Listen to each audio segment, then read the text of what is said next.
Salut à tous, j'espère que tout le monde va bien. Bon, je sais pas si vous avez remarqué, mais on a un peu changé le fond là pour les vidéos. On s'est dit que ce serait vraiment cool vu qu'on a reçu pas mal de matos de chez Tether, etc. On a les sticks, enfin bref, on a mis pas mal de trucs, des haches, enfin bref. On s'est tapé un peu une barre, mais pour le coup ça change un peu, ça fait du bien. Alors aujourd'hui, vidéo parce qu'on est super content. On a reçu un colis qu'on attendait là vraiment avec une impatience assez phénoménale. On va vous montrer tout de suite ce que c'est. Théo, on est bien d'accord que c'est vraiment du lourd? Oui, c'est cool. Très lourd. Allez, je vais juste commencer par vous montrer les boîtes. Les boîtes, c'est ceci. Alors, je pense qu'il y en a certains d'entre vous, et j'espère une quantité assez énorme, qui connaissent forcément le chasseur européen Pedro M. Puero. Pedro, à l'heure actuelle, pour moi, c'est le plus gros chasseur européen, clairement, pour pas dire un des plus gros du monde. C'est un... Alors que ce soit à l'arme à feu ou à l'arc, franchement, c'est véritablement une machine de guerre. Et en fait, ce qui se passe, c'est que moi, je le regarde forcément pour la chasse à l'arc, mais il fait énormément de contenu à la chasse à l'arc, enfin sur la chasse à l'arc. Voilà, clairement, c'est une machine. Ce qui se passe, c'est que depuis 2024, il s'est associé à Guillermo Garcimonte, qui est un maître forgeron espagnol, pour créer une marque de couteaux de chasse ultra haut de gamme. Et cette marque, c'est GMT. Pour le coup, on a commencé à discuter avec eux et en fait, ils ont été ultra cool. Ils nous ont envoyé 2 de leurs couteaux. Alors, on va vous montrer tout ça. Rapproche-toi mon petit Théo. Alors, on va commencer par la boîte de droite. Alors, bon, déjà, ça arrive dans des super boîtes. Le premier, il nous livre un petit stickers. On est désolé, on n'a pas pu s'empêcher de les ouvrir avant. Alors, le premier modèle, c'est celui-ci. C'est le modèle Highland Skinner. Donc là, c'est vraiment le couteau à dépecer de chez eux. Vous allez voir. Et voilà. On est vraiment sur des couteaux. Je peux vous assurer que je suis un passionné de lame depuis que j'ai 4 piges. Franchement, je suis un grand fan de couteaux. Là, on est vraiment sur une qualité. Je vous assure, ça pique les yeux. Hein. Alors, pour les specs de ce petit Highland Skinner. Donc là, déjà, à savoir que ce couteau-là, on est sur un couteau qui va faire une longueur totale de 20 cm. D'accord? On est sur une longueur de lame de 10 cm et une épaisseur, d'accord, de 3,7 mm. Ce que j'aime beaucoup, c'est qu'on est sur un acier issu de la métallurgie des poudres. Alors pour ceux qui ne sont pas vraiment très connaisseurs au niveau des lames, etc., en fait c'est simple, il y a plusieurs possibilités. Vous allez avoir en fait des aciers qui vont être des aciers mélangés, c'est-à-dire un certain pourcentage de plusieurs aciers qui va faire que vous allez avoir un acier plus typé carbone ou plus typé inoxydable, etc., etc. Là, ce qu'ils ont fait, c'est qu'en fait, ils prennent des aciers, d'accord? Donc, ils vont prendre des métaux qui vont vraiment venir écraser et pulvériser en sorte de poudre. Et en fait, ils vont venir, à base de poudre comme ça, mettre une certaine quantité de tel acier, une telle quantité d'inox, une telle quantité de chrome, etc., etc., pour pouvoir vraiment recréer un acier de A à Z. Et ça, c'est ce qui va permettre justement d'avoir en fait des propriétés qui vont être ultra intéressantes. C'est-à-dire que là, on va être par exemple quasiment sur un acier carbone, sur la solidité et la dureté d'un acier carbone. Par contre, on va avoir tous les avantages d'un acier inoxydable. Donc, une résistance à la corrosion très élevée, etc., etc. Vous allez pouvoir le balancer dans la flotte, vous n'allez pas l'abîmer. Donc, cette métallurgie des poudres-là, elle arrive à sortir plusieurs aciers. Et l'acier qui est utilisé pour les couteaux GMT, c'est le L-Max. Alors, le L-Max, c'est simple. On est vraiment sur, à l'heure actuelle, quasiment ce qui se fait de plus haut de gamme sur le marché pour tout ce qui va être couteau de chasse et couteau outdoor. Je ne vais pas rentrer plus en détail sur les pourcentages de carbone, d'inox, de chrome, etc., etc. Mais on est vraiment sur un acier extrêmement haut de gamme. En plus de ça, on est sur du L-Max Sub-Zero, c'est-à-dire que il a une trempe, en fait, il est vraiment trempé par cryogénisation, ce qui fait qu'à un certain moment de sa trempe, en fait, il va descendre jusqu'à, il me semble, moins 196 degrés. Donc c'est ce qui fait qu'on va vraiment avoir un acier qui va rester tranchant très longtemps, d'accord, sans être cassant, et en même temps qui va être assez simple à affûter. Donc on a vraiment tous les avantages des aciers inox tout en gardant l'avantage en fait de l'acier carbone. Donc on est vraiment sur un acier mais exceptionnel. Alors ensuite au niveau du manche, on est sur un manche, alors c'est du granille. Le granille, c'est un bois qui vient d'Afrique, qui est en fait très très lisse, extrêmement dense et qui résiste extrêmement bien en fait à l'humidité, etc. Donc c'est un manche, enfin c'est un bois qui est utilisé pour la coutellerie très haut de gamme, mais aussi pour certains instruments de musique, comme par exemple des flûtes, etc., qui demandent des densités de bois très très très élevées. Et puis bah, une flûte, forcément, hein, vu que ça va être un instrument à vent, mais forcément on va rejeter de l'humidité avec notre respiration, la salive, etc. Donc il faut que ce soit très solide. Ça, c'est le bois qui est utilisé pour ce Highland Skinner. À savoir qu'il est aussi disponible en micarta. Je vais vous le montrer après parce que là, le deuxième couteau que j'ai reçu, un autre modèle, lui est en micarta.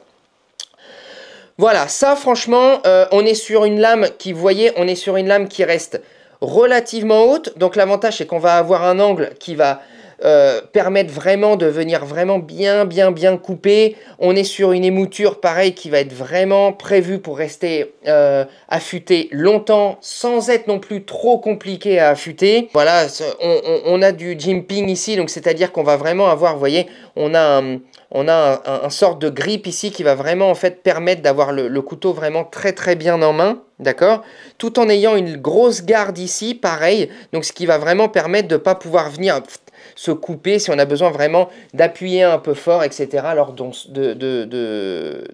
quand on travaille sur son gibier. En termes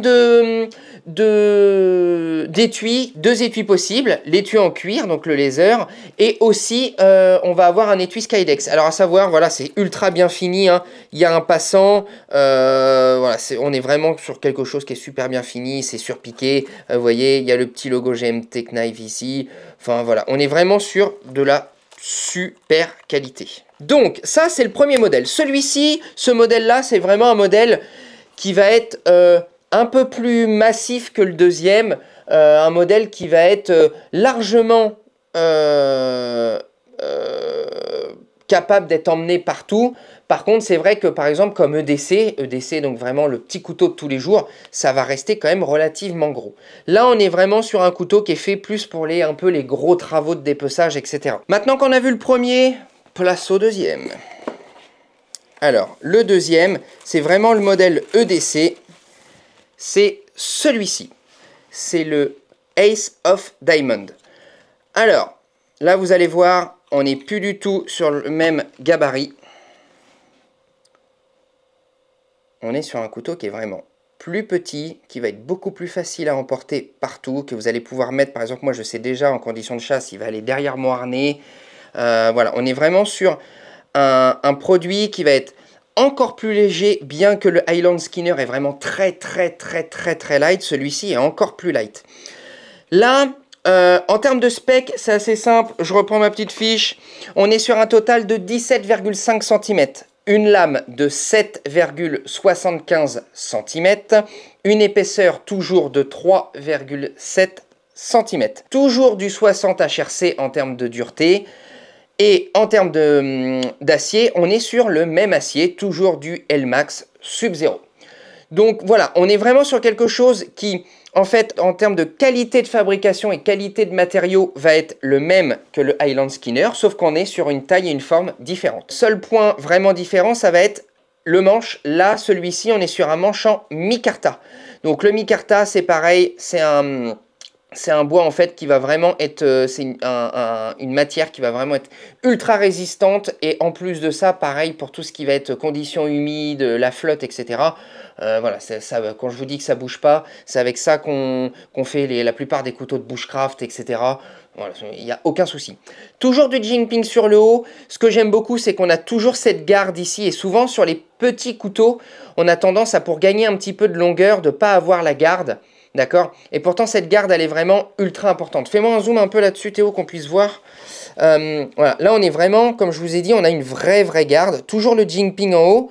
Donc voilà, quand on a besoin vraiment de venir être très précis, faire des coupes précises, c'est vraiment très efficace. Ce que j'aime beaucoup sur ce Ace of Diamonds, c'est aussi qu'il est extrêmement pointu au bout. L'avantage, c'est que par exemple, quand vous allez pouvoir poser vos bracelets, etc., au niveau des tendons de vos pattes, etc., bah là, clairement, vous faites, ça rentre comme dans du beurre, vous prenez votre bracelet, vous êtes tranquille, d'accord? Ça, c'est aussi quelque chose que j'aime beaucoup. On voit vraiment que c'est des couteaux qui sont 100% destinés aux chasseurs, d'accord? On est vraiment sur un couteau de chasse. Clairement, un petit couteau, mais un couteau de chasse. En termes d'étui, là, on est... Alors, il existe en étui cuir, mais moi, je l'ai choisi en étui Kydex, parce que clairement, le Kydex, on est vraiment sur quelque chose qui... Voilà, ça bouge pas. En termes d'emport, c'est pareil, on a vraiment un clip, donc on peut le mettre à sa ceinture, etc. On peut vraiment venir le mettre partout. C'est vraiment quelque chose que j'apprécie beaucoup, le Kydex, et c'est ce que j'utilise d'ailleurs la plupart du temps sur mes couteaux. J'utilise du Kydex, sauf sur les couteaux un peu plus gros, où là, je vais utiliser du cuir, comme sur le Highland. Voilà, clairement, un super couteau, que ce soit ou l'un ou l'autre. Chose que j'ai oublié de vous dire tout à l'heure, ils ont un manche percé, donc l'avantage, c'est qu'on va pouvoir directement leur mettre une petite cordelette, d'accord, qu'ils nous ont aussi envoyé. D'accord, donc ça va permettre par exemple de pouvoir les prendre plus facilement. Alors, sur le Ace of Diamond, pas forcément, parce que les plupart de ces couteaux-là, là, on a juste à faire ça. Et en fait, on va pouvoir l'enlever très facilement du Kydex. Mais par contre, c'est vrai que ces couteaux-là, souvent, quand on veut les prendre, vous voyez ici, pour qu'il y ait une très bonne rétention, bah, il faut qu'il soit enfoncé très profond. Vu qu'il est enfoncé très profond, on n'a pas beaucoup de prise en main. Donc l'avantage, en fait, alors, je les ai pas encore installés. On voulait vraiment faire le unboxing là, le plus vite possible. Mais une fois que j'aurai installé la cordelette et le petit bid qui est juste ici, qui est un bid GMT, bien sûr, on va vous faire un gros plan tout de suite. Regarde ça, mon petit Théo. Là, l'avantage, c'est qu'on va vraiment pouvoir venir lui mettre une petite cordelette plus le bid, et on va vraiment pouvoir en fait venir faire levier avec, et ça va vraiment être plus facile de venir l'enlever de l'étui en cuir. Je vous conseille quand même de prendre un petit bid avec justement de la ficelle. Ça va quand même vous aider en fait pour venir l'enlever de l'étui plus facilement. Voilà. Ensuite, ils nous ont envoyé aussi, ils ont une super petite pierre à affûter, ce que j'appelle un peu la pierre à affûter de voyage, d'accord? Donc pareil, en cuir, logoté avec le logo de la marque. Et en fait, l'avantage, c'est qu'on est sur une pierre diamantée, d'accord? Donc, diamant, céramique. Donc, vous allez vraiment pouvoir venir dégrossir votre lame avec le diamanté. Et après, avec la céramique, vous allez pouvoir vraiment fignoler. Le gros avantage que vous allez avoir aussi, c'est qu'une fois que vous avez fini, en fait, de venir affûter avec votre lame, vous allez pouvoir directement passer un petit coup de cuir, d'accord, directement avec l'arrière de votre petite poche. Et ça, c'est quand même un super point fort aussi, c'est-à-dire que vous n'êtes pas obligé d'emmener un strop plus une pierre. Là, vous avez directement en fait tout qui va être directement dans votre poche. Bon alors, j'en avais pas parlé, mais clairement, au niveau des tranchants, pas de souci, vous pouvez les commander, les recevoir, les mettre tout de suite dans votre sac de chasse ou à votre ceinture. Quand ça arrive, ça coupe. Hein. Il n'y a aucun souci. Là, j'y ai pas retouché. Hein. J'y retoucherai sûrement parce que je suis un grand taré de l'affûtage. Mais enfin, je veux dire, ça coupe. Il n'y a strictement rien à dire. Hein. D'accord. Donc, voilà, franchement, niveau finition et qualité, c'est clairement du très haut de gamme. Franchement, une très bonne petite pierre.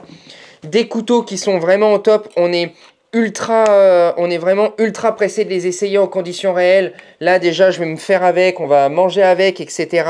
Et puis au prochain gibier, j'ai hâte de faire la venaison avec. Un énorme merci à Vic, c'est notre interlocutrice, donc Vic c'est la femme de Pedro. Donc un énorme merci à elle pour leur confiance, un grand merci à Guillermo et à Pedro pour leur confiance.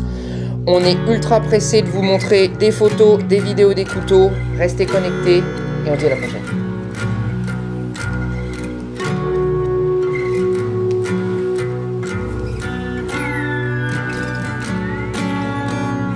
Back to the wall, never show weakness.